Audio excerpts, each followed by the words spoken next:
Marcus Chun floated in the dark space between the stars. His small ship was broken into pieces around him. Metal and glass drifted past his helmet like deadly snow. He watched his oxygen meter drop lower and lower. 12 minutes left. Maybe 10 if he stayed calm. 3 days ago, he had been part of a mining crew. They were looking for rare metals in the asteroid field near Proxima Centauri. It was supposed to be a safe job, easy money. Then the explosion happened. Marcus still did not know what went wrong. One moment they were drilling into a rock, the size of a building. The next moment, everything was fire and twisted metal. He was the only one left alive. The others had died fast when the ship broke apart. Marcus had been lucky. He got his spacesuit on just in time. But now he was alone in the void with no way home. Earth was too far away. His radio was broken. No one would find him out here. Marcus closed his eyes and tried not to think about dying. He thought about his sister back on Earth. He thought about the coffee shop where he used to work before he took this job. Simple things. Good things.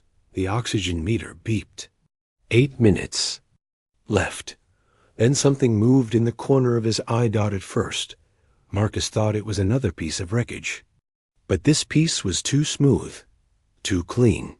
It was a ship, but not like any human ship he had ever seen. It was long and curved like a sword blade. The metal looked alive somehow. It changed color as it moved through space. The alien ship stopped. Near the wreckage of Marcus's vessel.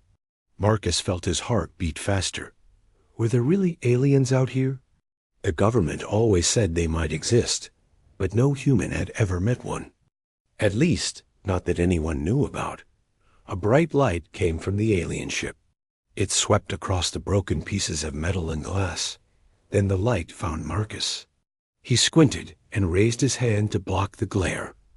The light stopped moving. It stayed on him. Marcus tried to wave his arms. He pointed to his chest and then to his oxygen meter. He did not know if the aliens would understand, but he had to try. The light blinked 3 times. Then it went dark. For a moment, nothing happened. Marcus wondered if the aliens had decided to leave him. His oxygen meter showed 6 minutes. Then the alien ship moved closer. A section of its hull opened like a flower. Inside, Marcus could see a chamber filled with soft blue light. Something came out of the opening. It was not a robot or a probe. It was alive. Marcus had never seen anything like it. The creature was tall and thin with 4 arms. Its skin was blue like deep water and seemed to glow from inside. It wore a suit that moved like liquid metal. On its face was a helmet that showed large black eyes. The alien moved through space without any visible engine. It came straight toward Marcus. When it reached him, it stopped and studied him with those dark eyes. Marcus could feel his heart pounding. He pointed to his oxygen meter again. 4 minutes left. The alien reached out with one of its 4 hands. It touched Marcus's helmet. Suddenly, a voice spoke inside his head, not in his ears, in his mind. "You are dying," the voice said.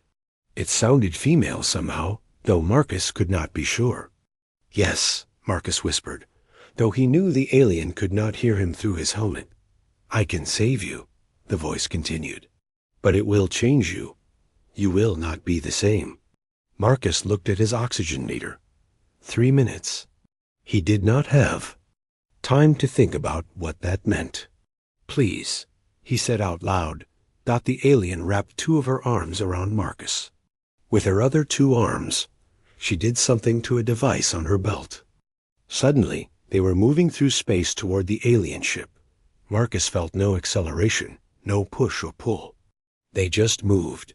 Inside the alien ship, Marcus found himself in a chamber that pulsed with life. The walls were not metal. They looked organic, like the inside of some great creature. Tubes and cables grew from the ceiling like vines.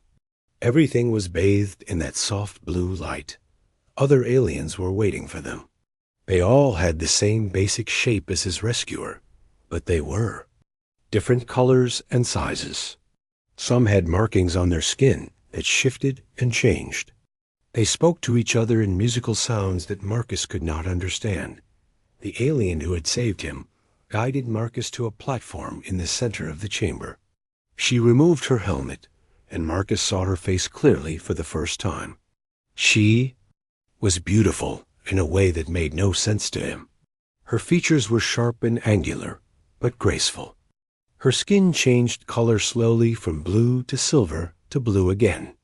Her eyes were large and completely black, like looking into deep space. "I am Captain Zarathis," the voice said in his mind.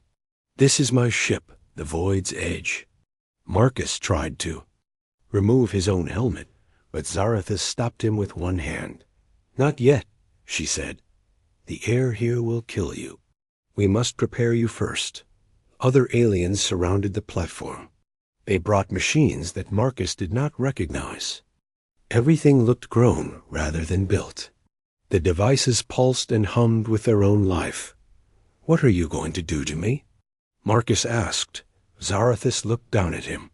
Her black eyes showed something that might have been sadness. "We will save your life," she said, "but you will no longer be fully human. Our medicine will change you. You will be something new." Marcus felt his oxygen finally run out. His suit's alarm began to beep frantically. "I don't want to die," he said. "Then trust me," Zarathis replied. The other aliens activated their machines. Marcus felt something pierce his suit and enter his bloodstream. It was warm and strange. His vision began to blur. The last thing he saw before darkness took him was Zarathis watching over him, her skin shifting to a deep purple color that somehow felt like concern dot when Marcus woke up. He was lying on a soft surface that felt alive. Under his touch, he was breathing, but not the recycled air of his spacesuit. This air was clean and sweet and filled his lungs completely. He sat up quickly and looked around. He was in a smaller chamber now, still inside the alien ship. The walls here were a soft green color, and they pulsed gently like a heartbeat. Marcus looked down at his hands. They looked normal, but he could see tiny lights moving under his skin like stars. "You are awake," Zarathis said, entering the chamber. She was not wearing her liquid metal suit now.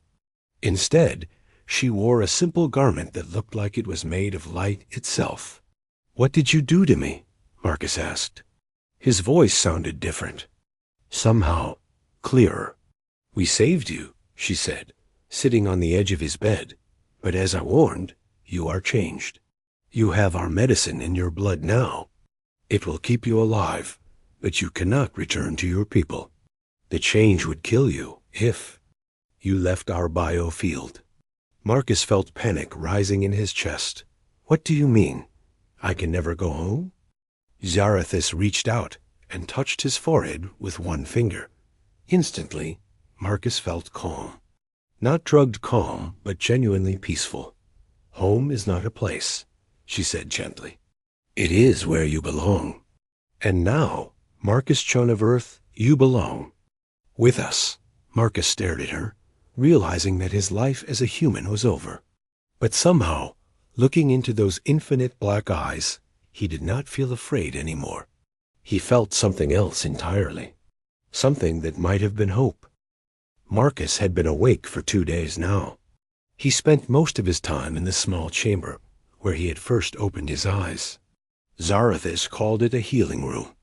The walls continued to pulse with that gentle green light, and Marcus was starting to find it comforting rather than strange. He could walk around now without feeling dizzy. His body felt stronger than before, but different too. Sometimes he could see things that should have been too far away. Sometimes he could hear conversations happening in other parts of the ship. The tiny lights under his skin had grown brighter. Zarathis visited him several times each day. She brought him food that looked nothing like human food, but tasted better than anything he had ever eaten. She also brought him clothes made from the same light fabric she wore. They fit perfectly and felt like wearing nothing at all. "How do you feel today?" she asked, entering the healing room with a tray of the strange. "Food." "Different," Marcus said honestly. "Stronger, but different." "What exactly did you do to me?" Zarathis set the tray down and sat across from him. Her skin shifted to a lighter blue color that Marcus was learning meant she was thinking carefully. "We put bionanites into your blood," she said. "They are tiny machines, but also alive. They fixed the damage from your dying and made you compatible with our environment." "Compatible how?" "You can breathe our air now. You can eat our food. Your body will heal faster and live longer. But the nanites need to be renewed regularly with Veilthrin biofrequencies. Without them, you would die within days."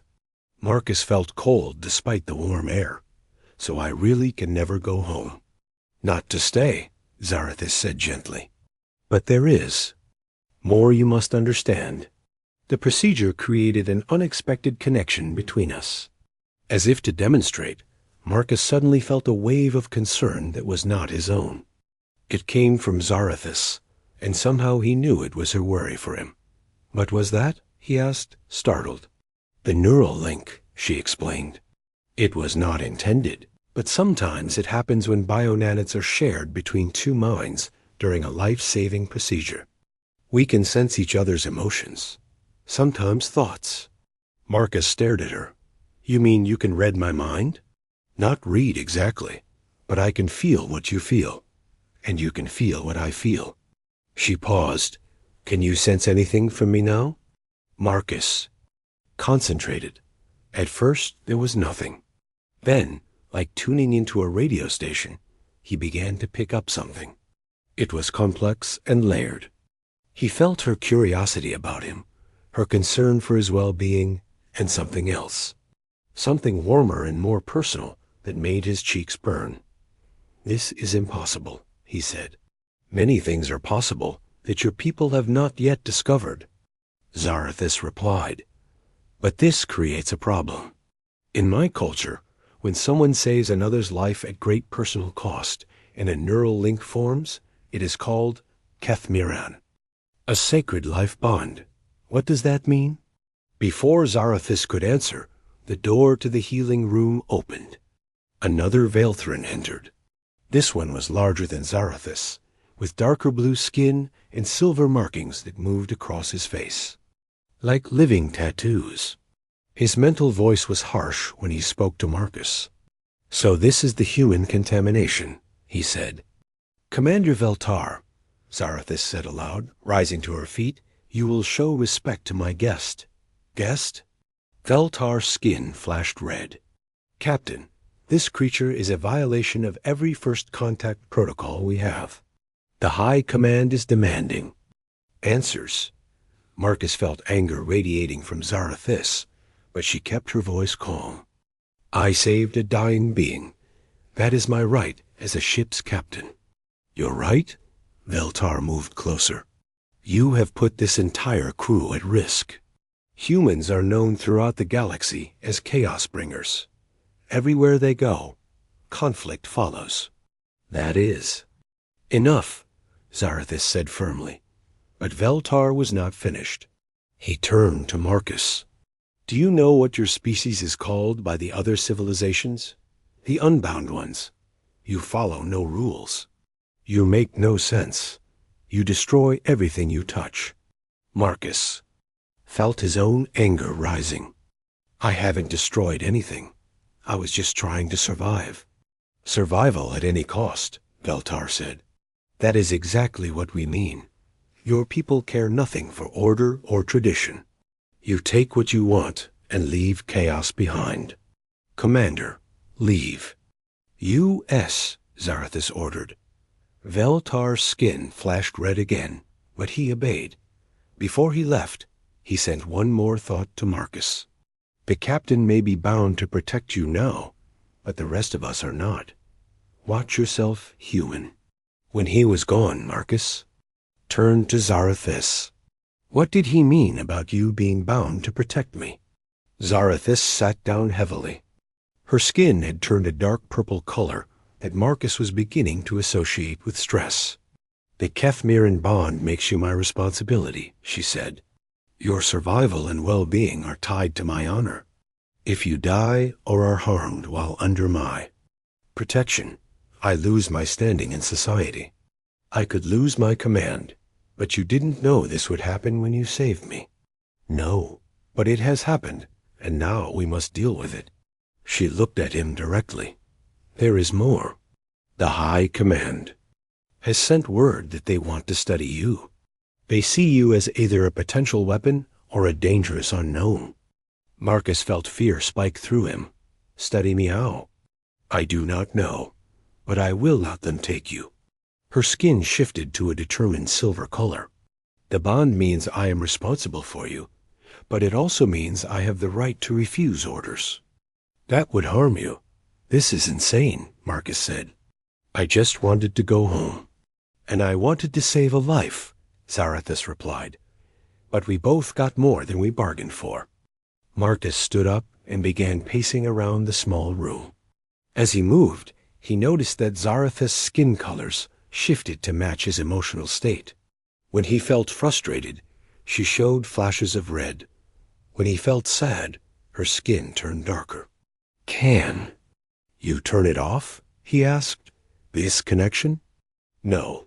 It is permanent unless ... she trailed off. Unless what? Unless one of us dies, or unless the bond is completed. Completed how? Zarathis was quiet for a long moment. There is a ritual. A final joining that would make the bond complete and permanent. But it would change you even more than you have already been changed. Marcus stopped pacing. Change me into what? Something new. Not human. Not Velthrin, but something between. A hybrid. The thought terrified and fascinated Marcus at the same time. And if I don't do this ritual, then we remain as we are. Linked, but not fully bonded. You would still need the biofrequency renewals to survive. You would still be my responsibility. But you would remain mostly human. Marcus sat back down, across from her. What do you want me to do? I want you to have time to decide, she said. But I must warn you. There are forces working against us. Commander Veltar represents a faction that believes humans are too dangerous to be allowed into Velthrin space. They will try to convince the High Command to order your destruction. And the other faction believes that your presence here represents an opportunity, a chance to study human adaptability and maybe learn from it. Her skin shifted to a worried green. But their idea of study might not be much better for you than destruction. Marcus felt overwhelmed. A week ago, he had been a simple mining worker. Now he was caught in alien politics that he did not understand, bonded to a captain who had saved his life, and facing a choice that would determine what species he belonged to. How long do I have to decide? He asked. Not long. The High commands. Ship will reach us in 6 days. They will want answers then. Marcus nodded. 6 days to decide if he wanted to remain human or become something else entirely. 6 days to figure out if he could trust Zarathis and what she really wanted from him. As if sensing his thoughts, she reached out and touched his hand. Immediately, he felt her emotions more clearly. There was no deception there. No hidden agenda. Just genuine concern for his well-being and something else. Something that felt like affection. Whatever you decide, she said softly, I will stand by you. That is what the Kethmiran bond means. Marcus squeezed her hand in return, surprised at how natural the gesture felt. Thank you for everything. That night, alone in his healing room, Marcus stared at the pulsing walls and tried to make sense of his situation. He was alive because of Zarathis. He was connected to her in ways he did not fully understand. And soon he would have to choose between remaining human and becoming something entirely new. The tiny lights under his skin pulsed in rhythm with his heartbeat, reminding him that he was already more than human. The question was whether he was ready to become something more than that. 4 days had passed since Marcus learned about the Kethmiran bond. He spent his time exploring the ship with Zarathis as his guide. The void's edge was amazing. Every surface was alive and responsive. The walls changed color based on the crew's moods. The floors felt warm under his feet. Even the air seemed to have its own personality. The crew watched him wherever he went. Some seemed curious about the strange human who could survive in their environment. Others looked at him with suspicion or fear. Marcus tried to ignore the stares and focus on learning about his new world. On the 4th day, everything changed. Marcus was in the ship's observation deck, watching the stars through what Zarathis called a living window. The transparent material rippled like water, but showed the universe beyond with perfect clarity. He was thinking about home when alarms began to sound throughout the ship.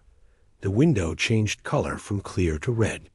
Zarathis' voice echoed through the ship's communication system, but she was speaking in her own language. Marcus could not understand the words, but he felt her urgency through their bond. Commander Veltar entered the observation deck at a run. He looked at Marcus with disgust.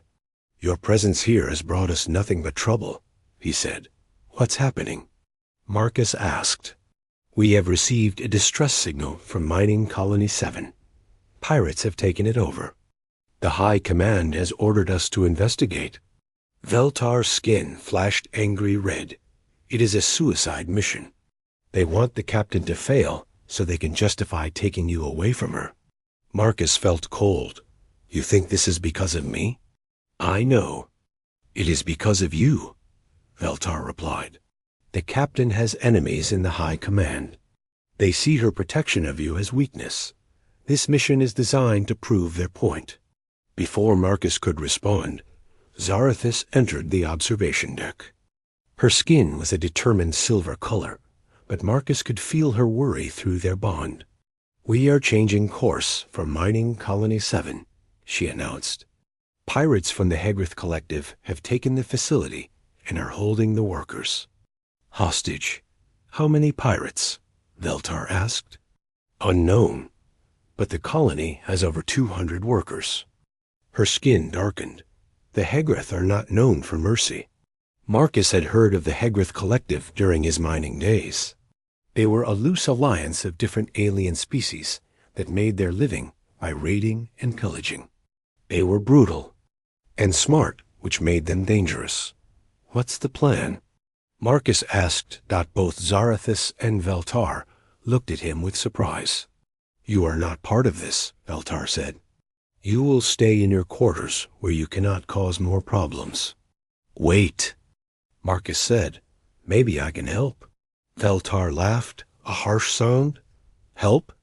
You are a barely modified human with no military training. What could you possibly do?" Marcus felt anger rise in his chest, but he forced himself to stay calm. "I might see things differently than you do. Human minds work differently, right? Maybe that difference could be useful." Zarathis studied him carefully. Through their bond, Marcus felt her considering his words. "The mining colony is built into an asteroid," she said slowly. "The Hegrith have control of all the main entrances. Any direct assault would result in the death of the hostages." "What about indirect assault?" Marcus asked. "What do you mean?" Marcus moved to the living window, congestured at the stars beyond. "On Earth, when we can't go through the front door, we find another way in. What do you know about the colony's construction?" Zarathis activated a control panel that grew from that funnel, wall like a plant. Suddenly, the window showed a three-dimensional image of Mining Colony 7. It was indeed built into a large asteroid, with tunnels and chambers carved deep into the rock. Marcus studied the image, turning it with hand gestures that the living control somehow understood. His mining experience was finally useful for something. "Here," he said, pointing to a section of the asteroid. These look like old mining shafts. They're probably sealed now, but if we could get inside ...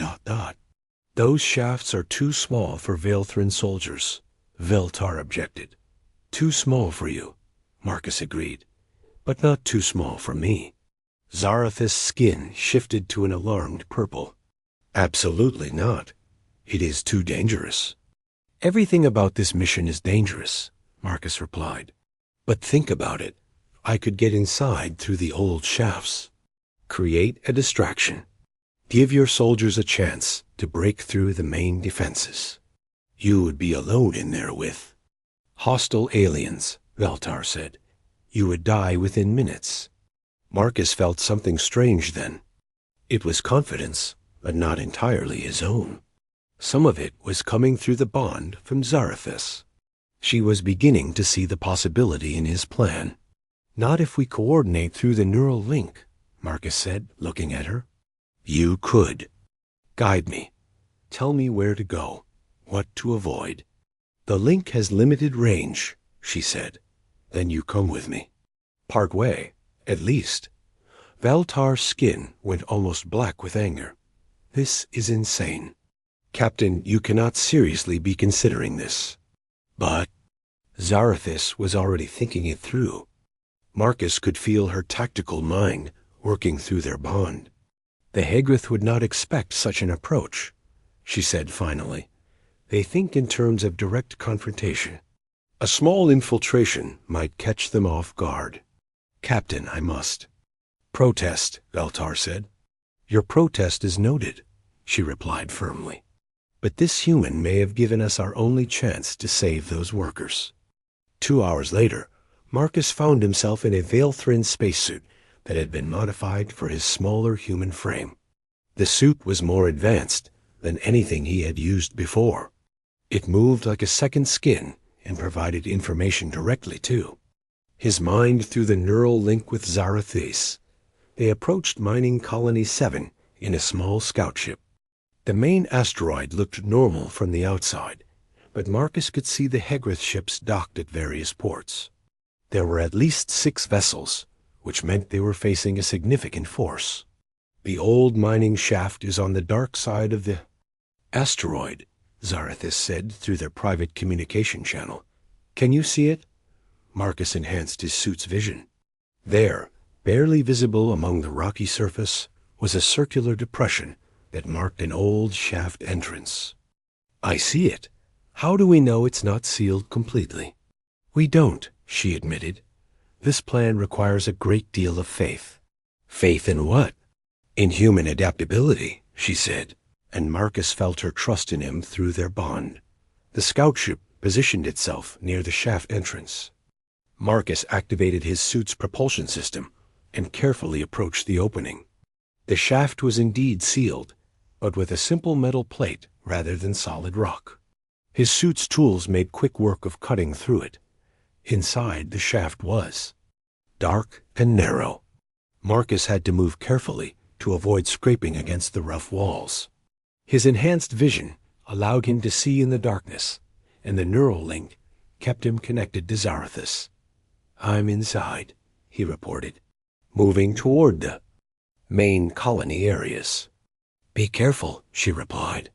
I'm reading multiple life signs ahead of you. Marcus moved deeper into the asteroid. The old mining shafts connected to maintenance tunnels that the Hegrith had not bothered to secure. As he got closer to the main colony areas, he could hear voices speaking in languages he did not recognize. Through an access grate, he saw his first Hegrith pirates. They were a mixed group of different alien species, all heavily armed. They had set up barricades in the main corridors and were clearly prepared for a siege. I count at least 20 hostiles in the main hub, he reported to Zarathus. The hostages? Marcus moved to another vantage point. In the central chamber, he could see a large group of Veilthrin miners huddled together under guard. I see them. They look scared but unharmed. Good. Now we need to create that distraction. Marcus had been thinking about this part of the plan. What could one human do against 20 armed pirates? Then he remembered something from his mining days. Every mining operation had emergency systems. Zarathis, do these colonies have emergency evacuation procedures? Yes. If there is a catastrophic failure, the entire facility can be evacuated through emergency pods. And if someone triggered those procedures? There was a pause as she understood what he was suggesting. It would create chaos, she said. Alarms, automatic lockdowns, emergency lighting. But how would you reach the control systems? Marcus was already moving toward the colony's central control room. The Hegrith had left it lightly guarded, assuming no one could reach it through the main corridors. The same way I got here, he said, through the maintenance tunnels. It took him 20 minutes to reach the control room through the service passages. There was only one guard, a large reptilian alien who was more interested in watching the hostages than protecting the controls. Marcus waited until the guard turned away, then dropped from a ceiling vent. He landed silently behind the alien and used a Veilthrin stun weapon Zarathis had given him. The guard collapsed without making a sound. I'm in the control room, Marcus reported. Excellent.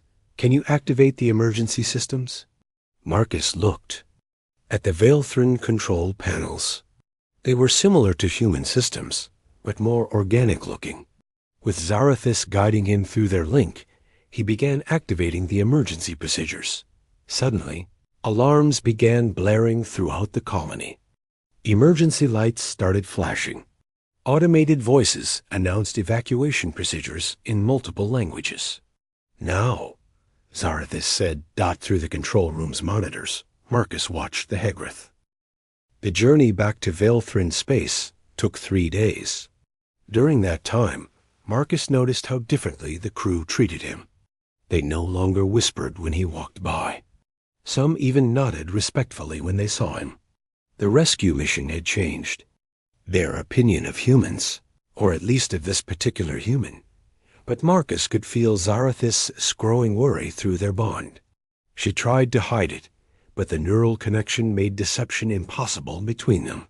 Something was wrong. On the second day, she told him what was happening. I have received new orders from the High Command, she said as they sat in her private quarters. The room was larger than Marcus's healing chamber, with walls that showed a gentle starfield. They are pleased with our success at the mining colony. That's good news, isn't it? Marcus asked, though he could feel through their bond that it was not. They are so pleased that they want to study how we achieved such perfect coordination during the mission. Her skin shifted to a worried dark blue. They want to examine our neural link. Marcus felt cold. Examine it how? They want you transferred to a research facility. They believe that understanding the human Veilthrin bond could give them a military advantage. She looked away from him. They are sending a ship to collect you. When? It will arrive tomorrow. Marcus stood up and began pacing around the room. The living walls responded to his agitation by shifting to nervous red patterns. Can you refuse the order? I tried. But the success of our mission has attracted attention from the highest levels of government. This order comes from the Supreme Council itself. Her voice was heavy with defeat. I cannot disobey the Supreme Council. Marcus stopped pacing and looked at her. What would happen to you if you did disobey? Court-martial, loss of command, probably exile. She paused. But they have offered me something else. What? A commendation. A promotion to fleet captain. Command of the newest and most advanced ship in the fleet. Her skin flickered between blue and silver. All I have to do is surrender you to the researchers. Marcus felt her conflict through their bond. She wanted to protect him, but the offer was everything she had worked for her entire career. It's a good offer, he said quietly. It is everything I have ever wanted, she admitted. Except ... Except what? Except it would mean breaking the Kethmiran bond. It would mean abandoning you when you need protection most. She looked at him directly. I cannot do that. Marcus sat back down across from her. Tell me about this research facility. What would they do to me? Zarathus was quiet for a long moment. I do not know exactly, but Veilthrin military research is not known for being gentle. They would want to understand every aspect of the neural link, how it formed, how it works, how it could be replicated. They would experiment on me. Yes, Marcus nodded slowly. He had expected this. From the moment he learned about the bond, he had known that others would want to study it. There is another option, Zarathus said softly. The completion ritual. Yes. Her skin shifted to a hopeful silver. If we complete the Kethmiran bond, you would become something new. Not human, not Veilthrin, but a hybrid. The research would become meaningless, because the bond could never be replicated with a normal human. Marcus had been thinking about this possibility for days. What exactly would I become? I do not know. It has never been done before. The ritual exists in our oldest traditions, but no one has ever completed a cross-species bond. She leaned forward, but the change would be permanent. You could never go back to being human. I'm already not human, Marcus pointed out. The bio-nanites have made sure of that. This would be different, more complete. You would gain some of our abilities. Telepathic communication, enhanced physical capabilities, extended lifespan. But you would also lose some human traits. Which traits? I do not know. The ritual would change you in ways that cannot be predicted. Marcus thought about his old life on Earth, his job at the coffee shop, his small apartment, his sister who probably thought he was dead by now. That life seemed like a dream from long ago. How long do I have to decide? The research ship arrives in 18 hours. Marcus spent that night alone in his quarters thinking. The walls sensed his mood and shifted to calming blue and green. Patterns, but nothing could quiet his racing thoughts. He could go with the researchers and hope they would eventually let him go. But he doubted that would happen. Once they understood how the neural link worked, they would probably want to keep him for more experiments. He could ask Zarathus to run away with him, but that would destroy her career and make them both fugitives. Or he could complete the bond and become something entirely new. The decision came to him suddenly, not through careful reasoning, but through a feeling that came through the neural link. It was not his feeling or Zarathus's feeling, but something that belonged to both of them. A sense of rightness, of two incomplete parts becoming whole. Marcus found Zarathus in the ship's command center. She was staring at the tactical display, but Marcus could feel that her attention was entirely focused on their approaching deadline. I want to complete the bond, he said. She turned to look at him, her skin shifting rapidly through several colors before settling on surprised silver. Are you certain? Once it is done, it cannot be undone. I'm certain. Why? Marcus moved closer to her. Because I trust you. Because what we have together is worth more than what I had before. And because I don't want to spend the rest of my life in a research laboratory. Zarathus reached out and touched his face with one of her hands. Through their link, Marcus felt her relief and joy. The ritual must be performed soon if we are to complete it before the research ship arrives, she said. What do we need to do? It requires a sacred space and specific biofrequency alignments. She paused. And it requires the presence of other bonded pairs to witness and guide the process. Other bonded pairs? There are 3 Kethmiran couples among my crew. They can perform the ceremony. 2 hours later, Marcus found himself in the ship's most sacred chamber. He had not known such a place existed on the void's edge. The walls here were not the usual living material, but something that looked like crystal and starlight combined. The air itself seemed to hum with energy. 6 crew members were present, in addition to Zarathus and Marcus. 3 couples, each standing together with their hands touching. Marcus could feel the bonds between them, like warm lights in the neural space he shared with Zarathus. The ritual began with singing. The Veilthrin voices created harmonies that Marcus felt in his bones. The bionanites in his blood began to resonate with the sound, creating new patterns of light under his skin. Zarathus took his hands in hers. Her skin began to glow brighter, and Marcus felt the neural link between them expanding and deepening. What had been a simple emotional connection became something far more complex. "Do you accept the bond freely?" one of the other crew members asked. "I do," Marcus said. "Do you accept the changes that will come?" "I do." "Do you accept responsibility for each other's well-being for as long as you both live?" "We do," Zarathus and Marcus said together. The singing reached a crescendo, and suddenly Marcus felt the bionanites in his system activating in ways they never had before. The tiny lights under his skin blazed like stars. His vision expanded beyond the normal human range. His hearing became incredibly acute. His sense of touch became so sensitive he could feel the electromagnetic fields of the other people in the room. But most dramatically, the neural link with Zarathus became complete. He could feel her thoughts as clearly as his own. She could access his memories as easily as hers. They remained separate individuals, but they were also something new, something more than the sum of their parts. When the singing stopped, Marcus looked at his hands. The lights under his skin had stabilized into permanent patterns that matched the ones now visible under Zarathus's skin. He was still recognizably human in shape, but everything else had changed. "How do you feel?" Zarathus asked, though through their completed bond, she already knew the answer. "Different. Better. Complete," Marcus said. 1 hour later, when the research ship arrived and demanded to take Marcus for study, Zarathus was able to refuse with perfect legal justification. "The human no longer exists," she told the research commander.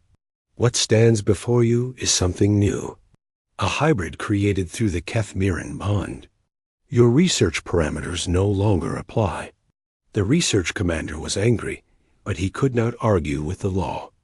A completed Keth-Miran bond made Marcus and Zarathus a legally recognized unit under Veilthrin law. They could not be separated without both parties' consent. "The High Command will not be pleased," the commander warned.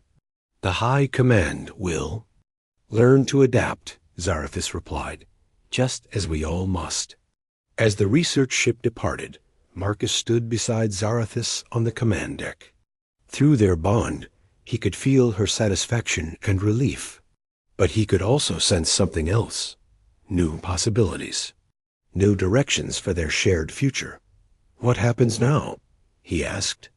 "Now we show both our peoples what cooperation can accomplish," she said. "We become proof that the galaxy is big enough for different species to work together." Marcus smiled. It felt strange on his changed face, but good. "I think I can live with that." Through their bond, he felt Zarathus as amusement. "We both can, for a very long time." 6 months had passed since Marcus completed the Keth-Miran bond with Zarathus. Life aboard the Void's Edge had settled into a new rhythm. Marcus was no longer a guest or a rescued human. He was part of the crew, with his own duties and responsibilities. His hybrid nature gave him abilities that proved useful in ways no one had expected. He could interface directly with both human and Veilthron technology. His enhanced senses made him an excellent scout. Most importantly, his bond with Zarathus allowed them to coordinate complex operations with perfect timing. The crew had accepted him completely. Even Commander Veltar treated him with respect now, though he still grumbled about humans and their unpredictable ways. Everything changed again on a routine patrol near the border between Veilthrin and human space. "Captain," the communications officer called out. "We are receiving a distress signal. Origin?" Zarathus asked from her command chair. Marcus stood beside her, as had become his custom during ship operations. Long-range sensors show it is coming from human space. Multiple ships, but the signatures are not entirely human. Marcus felt his heart rate increase. Through their bond, Zarathis immediately sensed his reaction. "Put the signal through," she ordered. The main display activated, showing a scene of chaos. Human ships were locked in battle with vessels Marcus recognized as Hegrith Collective Raiders. But these were not just any human ships. He could see the markings of Earth Command on their hulls. "This is Admiral Sarah Chun of the Earth Defense Fleet," a voice said over the communication system. "We are under attack by unknown hostile forces. Any vessel receiving this message, please assist." Marcus felt like he had been hit by lightning. "Chun, that's my sister." Zarathis looked at him in surprise. "Your sister is an admiral?" "She was just a lieutenant when I left for the mining mission." But yes, that's her voice. Through their bond, Marcus felt Zarathis making a rapid decision. "Navigation, set course for the battle zone. Maximum speed," she ordered. "Captain," Veltar said, "we do not have authorization to enter human space." "We have authorization to respond to distress calls," she replied firmly. "And my bonded partner has family in danger." The Void's edge raced toward the battle. As they approached, Marcus could see the scope of the conflict. At least 20 human ships were fighting twice that many Hegrith raiders.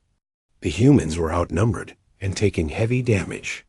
The Hegrith must have been planning this attack for months, Zarathis observed. They know exactly how to target human ship weaknesses. Marcus studied the tactical display. The Hegrith were using a classic pincer movement, surrounding the Yendi human fleet and picking off ships one by one. It was effective, but it had a weakness. "They're too focused on the human ships," he said. "They won't expect a Veilthran vessel." "What are you thinking?" "We hit them from behind while they're concentrated on the humans. Create enough chaos to give the Earth fleet time to regroup." Zarathis smiled, her skin shifting to determined. "Silver, I like the way you think." She opened a communication channel to the human fleet. "Admiral Chun, this is Captain Zarathis of the Veilthran ship Void's Edge. We are moving to assist." There was a pause. Then Sarah Chun's voice came through, filled with surprise. "Veilthran ship, we appreciate any assistance you can provide. But how do you know our tactical frequencies?" Marcus took a deep breath and activated his own communicator. "Hello, Sarah. It's me, Marcus." The silence that followed lasted so long that Marcus wondered if the communication had been lost. "Marcus?"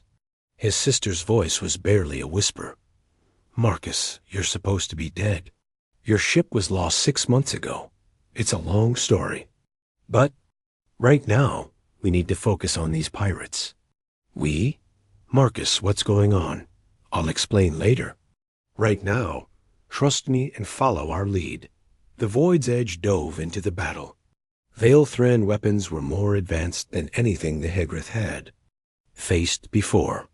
The living ship moved through space like a dancer, avoiding enemy fire while striking back with devastating precision.